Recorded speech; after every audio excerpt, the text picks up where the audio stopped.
What advice do I give to my students? By Mike Levin. May 20th, 2024. If the path before you is clear, you're probably on someone else's. Carl Jung. Let's get this out of the way first. I do not in any way feel competent to give people advice on how to live a life of science, or anything else for that matter. Especially since much of my advice can be boiled down to don't pay too much attention to advice. But, people often ask me, both my own mentees, to whom I owe some thoughts on this matter, and random people who email me frequently, so here I wrote down and combined the various spiels I've given a number of times, in the hopes that it may help someone. I've redacted the cursing and the personal examples that are relevant to specific individuals, which often go along with in-person discussions of this topic. Who is this for? You may be a high school student, a college undergrad, a PhD candidate, or a postdoc. If you're doing fine, are comfortable with your education and environment, and are finding good matches with the people around you, definitely ignore all the below. If you have no lack of mentors with whom you can usefully share all your ideas, if people naturally see how you fit into what they know, you don't need this. If you have alternate paths planned out in case research doesn't work out, industry/biotech positions that already exist now, finance, policy jobs, etc., you also don't need this. This is mostly geared to the academic misfits among us. You know who you are, the phenotype is not hard to recognize. You have broad interests and you see commonalities and symmetries in the world that others don't appreciate, hypothesizing connections across scales and domains that seem outlandish. You ask questions that everyone thinks are weird.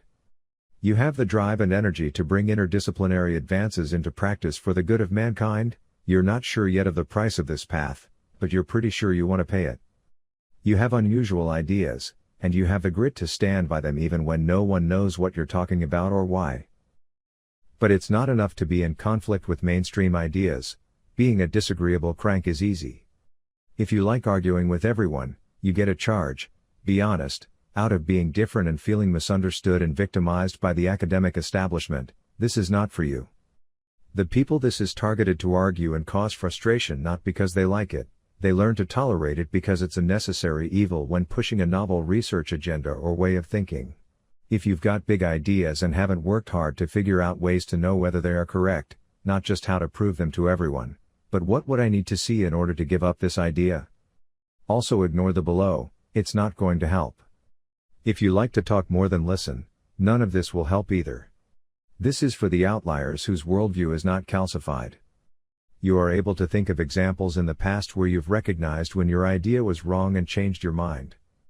You like hearing others and learning, you don't just push your own ideas, you are constantly sifting others' wisdom to collect the toolkit you need for your life project. You can do well in conventional courses because you have no trouble learning the current paradigm and keeping up with others, but it's a challenge to stay motivated in those classes because you feel they never quite get to the good, tough questions. You understand the current rules and tools, and you can't wait to hack them all. You feel stifled by the mainstream approach and are driven to transcend its limitations. There often is no name for the field you want to work in. When people ask you what you want to be when you mature, you have no simple answer that they will recognize. Perhaps you've already decided that you're going to till a particular corner of thought space, even if it brings no recognition or accolades in your lifetime. Then maybe some of this will be useful. It still won't be sufficient, it's just a few notes, you'll have to do all the hard work. I've been very fortunate to know and to mentor some of these amazing people. Some of them reached out to me as early as junior high school, often having no supportive local environment, academic parents, or anything else that explains why a particular muse visited them. It is a real privilege to watch it operate, and to feel the energy of someone who is connected to their purpose, even though they don't fully understand any of the details yet. It's not about raw IQ, although they are typically quite bright, and it's not about focused achievers building a CV. It's a completely different thing. I'm not sure we have the vocabulary for it yet, although no doubt it's an ancient phenomenon. I wonder what it looked like when expressed in early hominids and such. Anyway, here are a few thoughts I've tried to distill from the many instructive bumps and bruises I've gotten in my own trajectory, and from watching others. Mentoring. How to choose a mentor? The most important thing to remember here is to set expectations realistically. What would be amazing is a mentor who understands you and your dreams, knows what you need to do, and can guide you on your specific path. This is extremely rare. In most cases, what you can realistically hope for is a series of mentors, each of whom covers some specific area. You have to be very strategic about which areas you need help with, and don't expect anyone to meet all your needs. No one mentor has to understand all of you, they just need to walk part of the road with you. You have to get used to the idea that there may be no one who goes with you the whole way. That's part of being a trailblazer. You might think that a good mentor is someone who has, themselves, been battling to champion some unpopular idea. Surely they will understand your plight and support you, right? Wrong. In my experience, people who fight arduously for a counter-paradigm idea spend all their mental flexibility capital on that fight, they have no energy left for yours. I have found that people who have fought hard for their intellectual baby tend to be the harshest critics for your unconventional idea. They have no attention left, with which to understand your weird ideas. I think, subconsciously they'd like you and others to chill out, and come to a consensus view on everything that they don't feel passionate about, so that they can focus on grinding their main axe. Your favorite controversy is a distraction to them. If you find a mentor who is already pushing the area you want to commit to, great. Otherwise, don't bother specifically seeking out people neck deep in their own battles. Just find the most creative, rigorous, supportive people who can fill gaps in your training. Getting advice. The thing with advice overall is this. If someone gives you a specific critique of your experiment, data, or writing, that's gold. You don't have to agree with them, and it doesn't even have to be stated kindly or come from a place of support, for you to profit from it. Even hostile jerks have important things to teach you. Filter the rudeness and sarcasm and see what's left, what's the useful core? Squeeze their feedback for every ounce of utility. Can something you wrote or said be worded better to be more easily understood by others, or to avoid setting off the wrong fight? Do you need better controls? Better data analysis? Cleaner technique? Did you try to cover too much and distracted them? What led them to say whatever they said? Both emotional, social, metascience issues, and practical facts of your presentation? You can benefit from both. How can it be better next time? Pay close attention to any and all specific critique and sift it for the informational bits of treasure that will allow you to hone your craft over time. But advice, often unsolicited, on bigger issues, don't work on X, don't think of it like Y, focus, etc. Ignore that completely, even if it comes from a big name. That's because smart, successful, inspired people are well calibrated on their own ideas. They know when to bet on themselves, when to moderate their optimism and creativity, and when to go for it even if the idea doesn't match current beliefs. In their own chosen area. Not in yours. They're not calibrated on you, what you can do, your passion, your specific intellectual commitments. There are very few people that are both highly driven and also plastic enough such that their advice will work for you and your unique ideas, goals, and skill set. The person you want as a mentor is someone who is brilliant, obviously, but most of all, has a very high humility quotient. They need to know the state of the art, but also to understand that we don't know shit, and be masters of the game of strong opinions, loosely held. Then they can have the emotional bandwidth to help you see your path, not just their own path. High-ego rock stars are often great for specific details, but terrible for the big picture.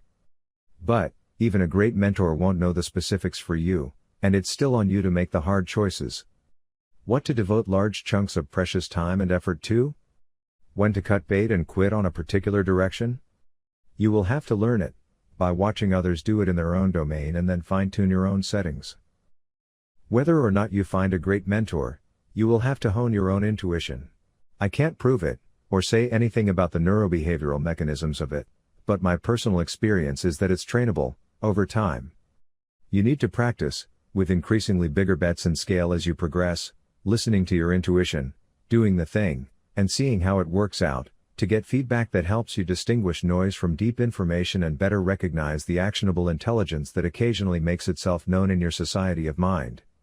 Opinions come from many cognitive modules: fear, risk management, social relationships, pure logic, etc. You can learn to distinguish those from that very different source which gives the good, not easy, just good, information.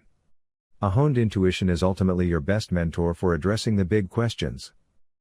The big picture, know what is meaningful to you. Many undergraduate students ask me whether they should go to med school or grad school. Here's one way to start thinking about it. What do you want to be the time horizon for the rewards of your work? Do you want to see specific people reap life-changing benefits now? Then you should go the clinical route, go to medical school and help people who can benefit from your skill and compassion right now. On the other hand, are you frustrated with the fact that no matter how many people you help now, there will be more, with the same issues? Do you yearn for definitive solutions instead of trying to push back the tide every day? Then your heart is in building civilization, committing to the long haul and a notion of progress, so that someday the knowledge you generate can solve certain problems definitively. You may never see it, but because you did something, numerous beings could benefit in the future. If you're comfortable not knowing how, or whether, it works out, but the sense of advance makes it worth it, then go to grad school and do science. Bigger picture, what should I do? First thing is to realize that you are not the only one who has no idea. Most of us have no idea. Having a meaningful life is hard even under the best of circumstances, and being an adult, or a lab head, means continuously making important decisions with very limited information. Everyone is constantly trying to satisfy a myriad incompatible goals and constraints, it's not just you. You do your best, and then course correct as needed. It's okay. Here's an exercise to try. I know, it's hard if you're very young. Imagine, it's 20 years from now, you are super happy, fulfilled in every way. What does that look like? What does your day look like? What does your year look like, in terms of which needles you've moved? Crucial thing to realize, there are two kinds of happiness which are often conflated. Hedonic happiness is how you're feeling right now. Eudaimonic happiness is more about long-term meaning and life satisfaction. It's very hard to have both.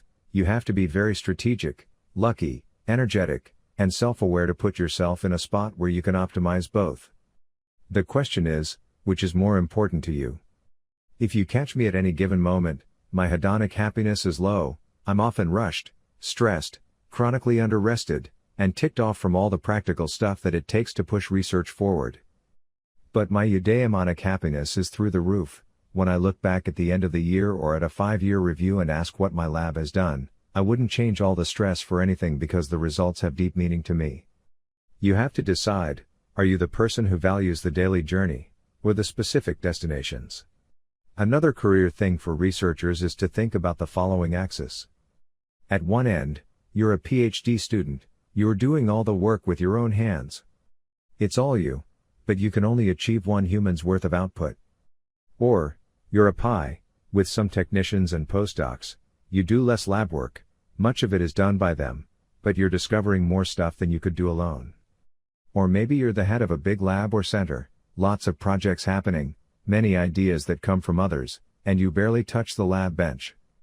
But so much new science is being done by the team, because of your inspiring leadership and interactions with them.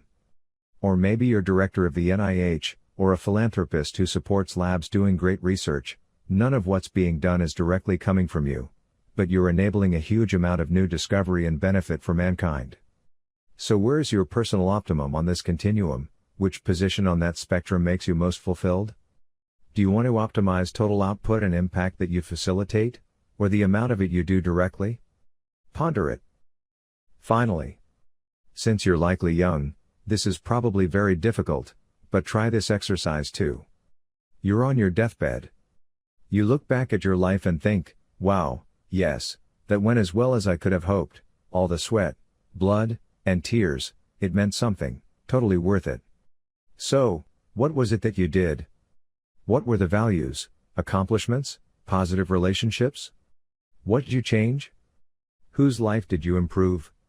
Write your obituary if it helps, the best case scenario one. What does it say? Then you can rationally work backwards from there, and get it done. What not to do? It's natural, after one has been battling upstream with one's unconventional ideas for long enough, to get bitter about the resistance. You need to internalize the following: no one is out to get you. No one has time to implement a conspiracy to suppress your ideas. There is no one to blame, all you're battling is the fact that everyone is busy. It's on you to make your product irresistible, in competing for people's limited attention. No one is gatekeeping you, they are keeping their own gates, of limited time and attention, and they owe you nothing. There is no one to be angry at. Just do your thing and use that energy to improve your output. Don't pick unnecessary fights. Focus your paper or talk on the big thing you want to shift, don't include other ancillary claims that will irritate readers and open multiple fronts. Pick the hill you're willing to die on, and focus your story there. You can pick up these other battles next time. People typically, at best, have the plasticity to adapt to one new, uncomfortable idea at a time. You probably have many, resist the urge to core dump all of them in a whirlwind of stream of consciousness. Decide what each public-facing output of yours is designed to nail down. Let go of the ego, it's not about you, even when it's apparently about you. Science is based on criticism, that's how it goes. Everyone is fighting their own battle, and has their own stressors that affect how they respond to your material. Don't spend any time trying to figure out who feels what way about you. It doesn't matter and it's not personal. Just focus on bringing the community the best product you can bring. Don't dwell on the negative or keep grudges. Related to this last point is a visualization I developed to get over my stage fright. As a scientist, you will have to do a lot of presentations to audiences, and more broadly, your work product is always being critically evaluated. Visualize yourself on that stage as glass, you are completely transparent. No one can see you, all they see is your ideas and results. It's the science that's talking, and no one is there to judge you. They don't have time or inclination to think about you per se. It's very liberating to realize that no one cares about you, positively or negatively, only what you've got that they can use. If you are happy about what you're bringing them, that's all that matters and you can let it shine. Do not fight your own success. Here is what success looks like. Your crazy ideas become obvious to others, and no longer the wild, brave, brilliant insight. Eventually, if you do your job right, everyone will come around to your view, or adopt your new hard-won methods, and the common narrative will neglect all the travails you had along the way. It can be shocking to suddenly not be the trailblazer, once everyone else catches up. It's a recipe for misery, if that makes you upset or if you see others jumping on the bandwagon as them stealing it. You need to come to grips with the fact that the new idea that only you saw, will eventually be obvious if you succeed. Adoption by others is what you are going for. But by the time they do, you should be somewhere else, intellectually, pushing some other new thing that is just beginning the journey from impossible to we knew it all along. Don't be unrealistically positive about human nature. Scientists are not perfect and generally may not be any better than anyone else at changing their mind or being impartial, open, or flexible. Understand people's drives and limitations. People have all sorts of incentives, so don't be shocked when they screw up or do things that are not of the highest character. In terms of practicalities, you can rarely afford to be the disconnected intellectual dwelling in a perfect world of good intentions and interesting ideas. Your ability to make impact will require you to understand how and when others will likely poke a stick into your wheels, learn to anticipate and manage it, without emotional response or anger. With respect to that last point, here's a suggestion. I'll do a separate piece about the science of free will soon, but I have found one attitude helpful, both as a mentor and as colleague and mentee. When someone does something nasty, take the Sapolsky approach, just remember that there were factors that caused them to do it, and take practical steps to adapt and make sure you don't fall for it again. Think of that person, in that circumstance, as a low-agency phenomenon. Take the chemistry and physics frame, they couldn't help it, given their biochemistry and past history, so why have any personal animosity toward them? But on the contrary, whenever someone does something good, kind, or brilliant, take the exact opposite approach. Revel in the beauty of their high agency as a real human being, far beyond their physical parts, deserving full credit and admiration for whatever they did. Surround yourself with those kind of people, use them as inspiration to raise your own game. Remember, the bad stuff was determined. The good stuff was a free act of a beautiful spirit. That's a framing that will enrich your experience. Imposter syndrome, don't fight it, it's normal, But understand it's not because you don't compare favorably to others' social masks, it's because you're comparing to your ideal and you can see what it can be. The best people are often the most self-critical because they can see the potential the furthest away from where they are now. Don't worry too much about impact. It's a universal acid, in Dennett's sense, because once you start asking yourself about impact of everything you do, it makes you second guess every decision about where to publish, whom to talk to, and what to work on. Since it's really hard to truly know the impact of anything, it undermines every project. If you think too much about how busy people are and how many good papers there are which no one has time to read, you can easily slide into a black hole where it feels like nothing is worth doing. That inhibits creativity.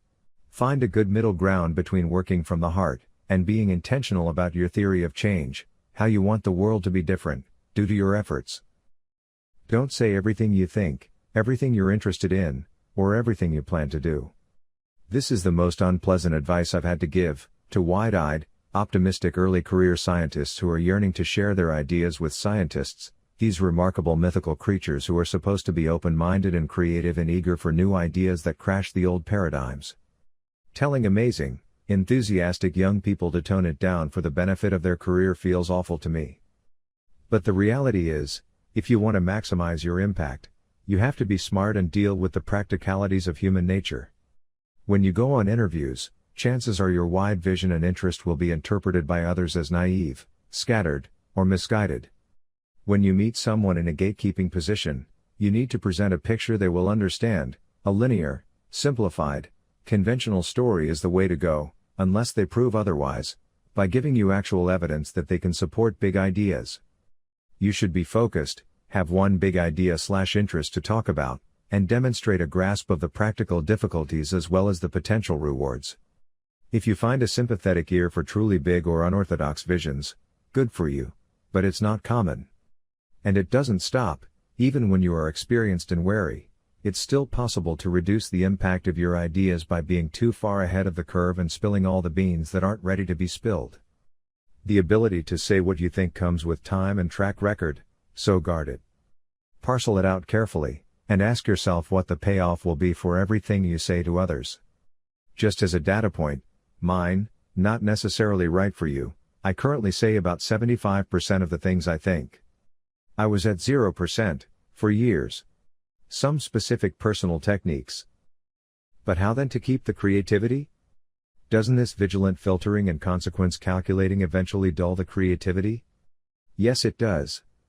What about all the self-reflective critiques to limit your tendency to believe your own ideas? Yep, that dulls creativity too. So here's a strategy. You have to divide your mind, and keep these domains separate. One side, of the mind, not talking about brain hemispheres here, is the logical, critical aspect. It asks about impacts of each action, and poses questions like what would things look like if I were totally wrong, what would I see? This side's job is to listen to others, see how the work is received, what did they get? What did they reject? And change your presentation to improve reception. It's critical, and pays a lot of attention to impact. It is willing to change your writing and your strategy to help your work be accepted in the community. The other side is pristine, no one's opinions can enter there, and no one's ability, or not, to understand you matters there. This is where you keep your own ideas, you build your plans, and you write your truth precisely as you see it, regardless of how it would play out currently with others. It's not that it can't change, or that every idea is right, but it doesn't change because of any desire to please anyone else. The point of keeping this little corner walled off is to preserve your intuition and keep it safe from the fads of the field and all the other mundane aspects of the scientific enterprise that trample new, beautiful ideas. It's not about impact here, or adapting it to anyone else. It's about connecting with your own best creative process and keeping it distinct from the third-person perspective of how are others going to see this. If anyone has a name for this, put it into the comments. I'm not sure what to call it, but it's really important to set up and protect. Read broadly. Things that are obvious in one field are considered heresy in another. Learn to think like people in other fields by reading their best works, and you will have new perspectives on yours. Always ask the questions non-experts ask, which often point to deep gaps in your field that students don't notice because they've been inoculated against seeing them. Always ask how do you know and what would it look like, if it wasn't that way, about the big fundamental ideas in any field, the ones you're not allowed to doubt. Take a computer languages class, not one for industry coders, but one taught by a classic computer scientist who wants to show off very different ways to describe computation. Not because you need to code in these languages.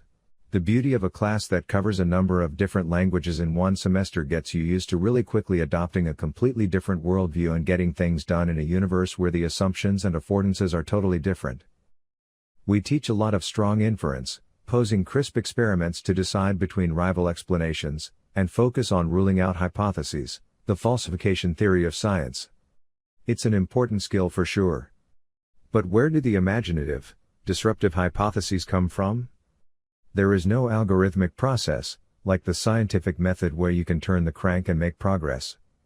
The part in that poster of the scientific method we all saw in high school where it says formulate a hypothesis, it might as well be and then a miracle happens, because no one teaches how to do it. Some of it comes from experience and from immersing yourself in the subject.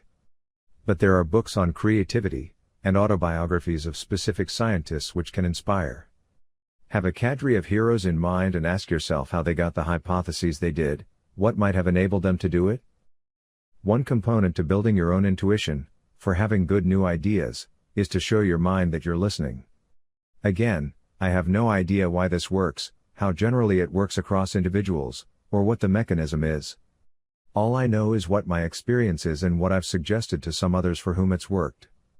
The key is that when you get an idea, while jogging, driving, or any other activity, do not let it go and don't try to just remember it. Write it down somewhere, paper notebook or Evernote software or DevonThink or similar, and go over it later. The key is to get it out of your head, but into a form that preserves it. I've noticed that the more you do this, the more the ideas will come. Letting it go and forgetting about it is a signal to your mind that you don't need ideas. A system that responds to new ideas with a ritual of getting them into a database tends to support their arrival in the future, and frees the creative mind from needing to keep hold of everything in active memory.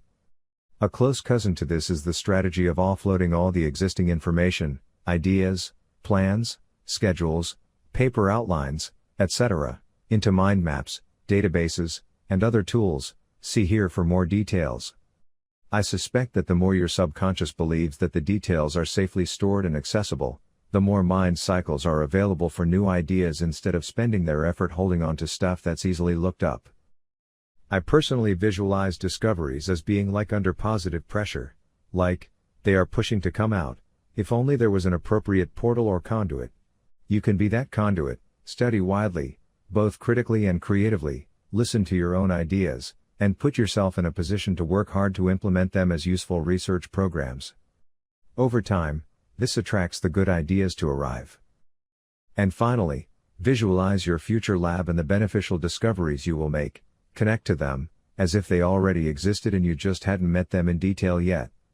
You don't have to think of it as backwards time traveling woo. It's just a way to raise the cognitive temperature to let the mind do more interesting things. All of this was just from one guy's personal experience. If you've got strategies that have helped you, or you received good advice from your own mentor, share your tips in the comments below. Featured image by Midjourney. Like this. Loading. Science. Previous post. A most profound video game, a good cognitive aid for research at the frontier of life and mind. Next post. Nature Photography 8. 15 responses to what advice do I give to my students? Jan Cavell. May 20, 2024. You have to divide your mind, and keep these domains separate. A name for this could be undisclosed heteronymity. 1. A heteronym is not necessarily meant to hide, as a pseudonym, but to indicate an entire different branching, at the level of intellectual efforts or even biographical. Fernando Pessoa used them extensively to express various poetic perspectives, but also Søren Kierkegaard, who could defend himself that he was just the editor of his various writings, repetition being written by Constantine Constantius, subtle as a gene mutation in a population of fruit flies, GPT joke, philosophical fragments by Johannes Climacus, or even further in time by Cervantes, Don Quixote as written by Cide Mete Benengeli, Cervantes being only the lucky finder of the text. In movie form there is of course Fight Club, but also Mr. Robot and Primal Fear, although at the meta level of found footage the Blair Witch Project or Cloverfield is more close. To keep things simple the heteronymity could remain undisclosed, for internal usage only, to avoid giving all the funny names, although Kierkegaard, creatively striking again, named one of the heteronyms of either slash or simply A and another one B. 1. https://n. Wikipedia. org/wiki/heteronym_literature. Reply. Heather Chapin. May 20, 2024. Actually brought tears to my eyes. Also, I wish everyone would just open any talk with "we don't know shit." It's starting to be intolerable to me that they don't even know they don't know. So refreshing. Reply. Mike Levin. May 20, 2024. It's hard to know what you don't know, the unknown unknowns as they say. But one thing I always have my students do is look at the whitespace within their developmental biology, or other, textbook. What kinds of things are not in there, and why? Reply. Benjamin L. May 20, 2024. This is all gold. Thanks for sharing this. One assumption I had about mentors was that, since I was trying to be insistently logical about a question that others were willing to handwave, the best mentors would be people who seemed insistently logical themselves. This turned out to be exactly wrong. The insistently logical people had no clue why I was bothering, while people who struck me as relatively vague and general got my point, and had indeed already anticipated it. Reply. Mike Levin. May 20, 2024. Yep. Logic is a great tool, but it can only be wielded once you've picked a formal system, a basis of assumptions and contextual beliefs, which then do not facilitate meta questions about the system itself. And often people who are the best at using logic to explore the heck out of a particular framework are not interested in stepping out of that system or evaluating alternatives. Reply. Michał Rysonka Felis. May 20, 2024. Dear Dr. Levin. Thank you for this post. Last year, at the age of 40, I completed my BA in philosophy after a very adventurous life. Now, I am contemplating self-study and leaving academia altogether. Despite my extensive experience in reading and analyzing scientific and philosophical literature, I was astonished by the lack of methodology in text analysis at the university level. There were a few exceptions, but my observations are based on my participation in graduate courses. I found academia to be a highly hierarchical and toxic environment, particularly unwelcoming to individuals like me who enjoy open discussion, questioning, and critiquing professors' reasoning, behaviors that sometimes resulted in poor grades for me. My experience is with Polish universities, but I frequently hear similar complaints about institutions in other countries, especially in the US. Nearly a year after graduating and engaging in graduate studies, I have concluded that true mentorship is rare in academia. It often feels like a "you're with us or against us" scenario, with many complex and toxic relationships that stifle intellectual freedom. Reply. Jesse Parent. May 20, 2024. This makes me feel very seen on my own journey, and will be something I reference when trying to help others along the path. Thank you for writing this up. Reply. Leo Hong. May 21, 2024. Good advice to favor listening over speaking. I will say just one thing. I recently began using Simple Note to capture my thoughts across different platforms and devices, and the flexibility is liberating. Reply. Hiya. May 21, 2024. Thank you very much. This post answered a question I was about to ask you as unconventional researcher, who is advancing in the academia despite everything. You could find this balance and use the resources wisely. Thank you for being such an inspiration. Reply. Casey O'Malley. May 21, 2024. The thing you said about sectioning off the creative part of your mind is really exhausting but important. It reminds me a bit of Lewis Carroll, who was an academic mathematician by day, but by night pseudonymously channeled his fringe math/cryptography ideas into Alice in Wonderland, which, arguably, went on to inspire a good deal of science and art. It takes enormous effort to work any good idea into the world, and it's even harder to if you have a lot of ideas. Reply. Perry Marshall. May 23, 2024. It's not about impact here, or adapting it to anyone else. It's about connecting with your own best creative process and keeping it distinct from the third-person perspective of how are others going to see this. I call this the art paradigm. It's in contrast with how are others going to see this, which I call the business paradigm. This terminology comes from my good friend and colleague Megan Macedo. She frames this for business people and marketers, but it fully applies to scientists as well. In the business paradigm, you focus on the market, what other people want and need, what they pay for and pay attention to. You focus on the work, the task that's been put in front of you. Your guiding principle is what would you do if you knew you could not fail? In the art paradigm, you focus on what fascinates you, what is beautiful, what has intrinsic or aesthetic value. Your objective is to build a body of work that you can be proud of. Your driving question is what would be worth doing even if it fails? Getting NIH or NCI grants is business paradigm. They want incremental, predictable, risk-free success. Doing what I will dare to call real science, genuinely adventuring into the unknown and seeking truth for its own sake, is firmly in the art paradigm. Scientists are not business people. They're not crack dealers. They are artists, meaning that they do what they do in pursuit of truth, meaning, beauty and passion. Starry-eyed idealists and aspiring scientists think that getting a science job in a university is a ticket to pursue truth, meaning, beauty and passion. But in reality, a university is just a big business. In saying this, I'm not putting down business. I'm a business consultant and serial entrepreneur, and I truly love business.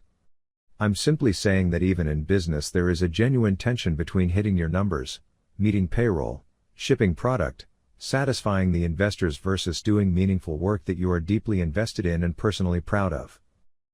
This blog post is about navigating the space between those two extremes and the reality that you have to check both boxes to have a satisfying career. It's a masterpiece. Excellent post, Mike.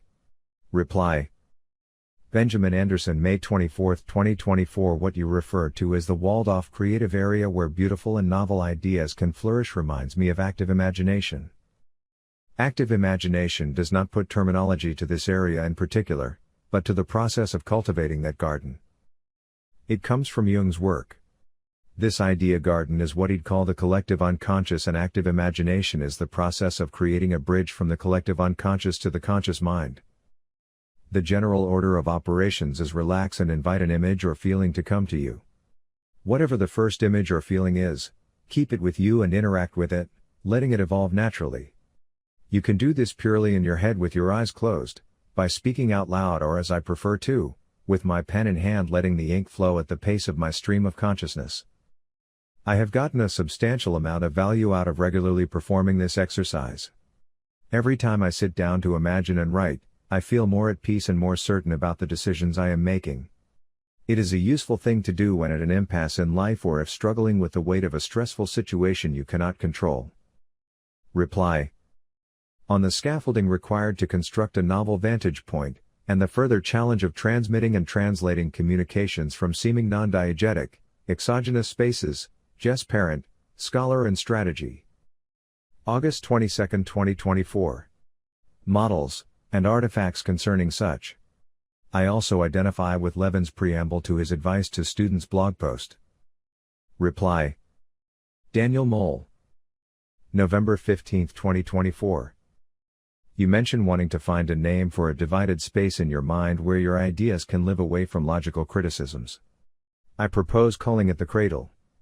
Thinking of it as a sanctuary where you place your newly emerging ideas to grow and strengthen and play. It conjures the feeling of a space where rigorous logic and analysis are unwelcome. More so, there is a calling for care, attention, hope, and wonder. You don't want others' opinions on what you place into your cradle, much like anyone giving their opinion, or critique of your baby lying in its cot is unfathomable. It does, however, elicit the idea of lullabies and falling asleep. But, Dreams and creativity seem to share a lot of commonalities. This was a fantastic article, Michael. Thank you. I hesitate to consider myself within the cadre of people you are addressing, but something within me stirred deeply whilst reading. Reply. Colin Walsh Thompson. December 30, 2024. I like multidisciplinary approaches as well, and deeply enjoyed this. I have not told anyone the realities of my experience as I came up with similar strategies of compartmentalization as you mention. I have my own ideas that align in some ways with yours, and hope to get into the biomedical program at Tufts next fall as I graduated last spring with a degree in cognitive science where I referenced your work on cognitive light cones in a paper that is too disorganized so I didn't try to publish it. I would call the managing others and fitting in with their preconceived notions the collective spectacle of the self, as it is how you translate your thoughts into a language of meaning that is perceivable to them. Even if I don't get in, I wanted to let you know that I appreciate what you do. I long ago realized what sort of change I wanted to bring to the world, but I definitely got lost in impact after some things I did had unintended consequences. Hope you reach saying 100% of what you believe one day, and I'm alive to hear what that sounds like. Reply. Leave a reply. Your email address will not be published. Required fields are marked. Comment. Name. Email. Website. Save my name, email, and website in this browser for the next time I comment. Notify me of follow-up comments by email. Notify me of new posts by email. Proudly powered by WordPress, privacy, copyright Dr. Michael Levin 2025. Twitter. YouTube. Link copied from ThoughtForms. Life.